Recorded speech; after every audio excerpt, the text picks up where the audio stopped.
Cloverfield Meadow was usually the calmest, sunniest place Sandy the Squirrel could ever imagine.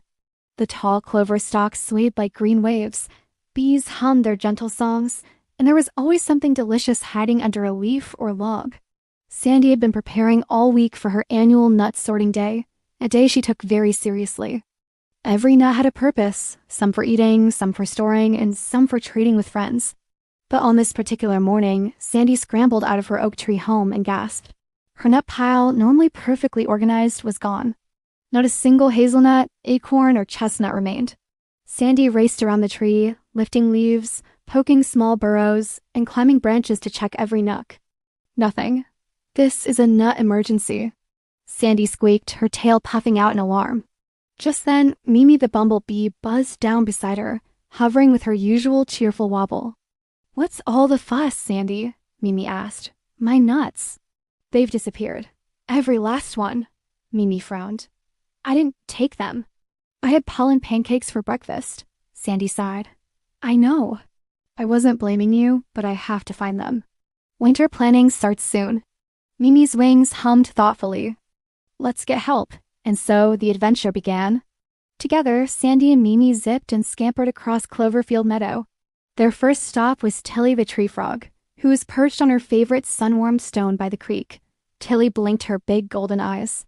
"Missing nuts? That's odd. Maybe Otto saw something." "He stays up late. Good idea," Sandy said. "But, did you see anything, Tilly?" Tilly shook his head. "Nope, I was practicing my jumping." "Want to see?" He leapt in a perfect arc and landed lightly. "Ta-da!" "Very impressive," Mimi buzzed. "But we better hurry." Deeper in the meadow, the shade grew thicker. Overhead, branches formed gentle arches, and speckles of sunlight danced across the ground. Sandy, Mimi, and Tilly found Otto the moth resting on a patch of moss, his wings patterned like old paper. Otto stretched sleepily. "Morning, I think. Did I oversleep again?" "Otto," Sandy cried, "my nuts are gone." "Did you see anyone taking them last night?" Otto fluttered his antennae, thinking hard. "Well, I did see something. Or someone." A trail was leading toward the berry thicket. That usually means someone with short legs.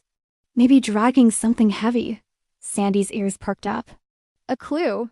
Let's follow it," Mimi declared. The group hurried along a winding path of scattered clover petals until they reached the berry thicket. That's when they heard it. Crunch, crunch, crunch. Quiet, steady, rhythmic crunching.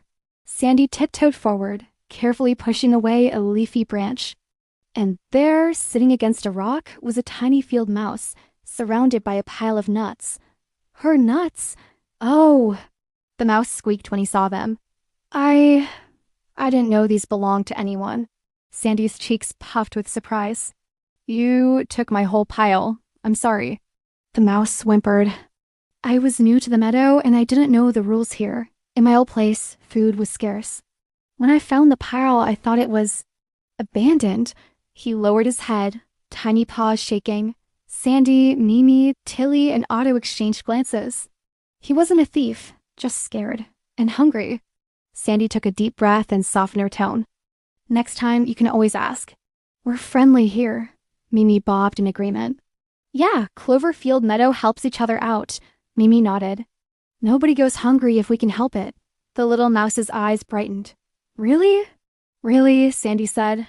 Together, the group carried the nuts back to Sandy's oak tree. The mouse, whose name was Rory, helped sort them by size, type, and crunchiness, following Sandy's instructions carefully. By the time they finished, Sandy's nut stores looked better than ever, neat, tidy, and even bigger now that Rory had contributed the berries he'd collected as an apology. When the sun began to set, they all sat together beneath the tree. Sandy, Mimi, Otto, Tilly, and Rory, the newest friend in Cloverfield Meadow. Sandy offered the first acorn of the evening to Rory. "Thanks for helping fix my nut emergency," she said with a smile. "And welcome to the meadow," Rory beamed. "I've never had friends before."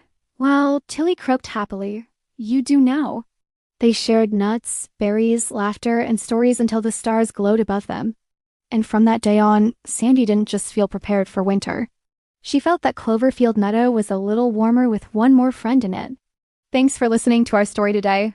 If you enjoyed it, please like and subscribe for more adventures. See you next time.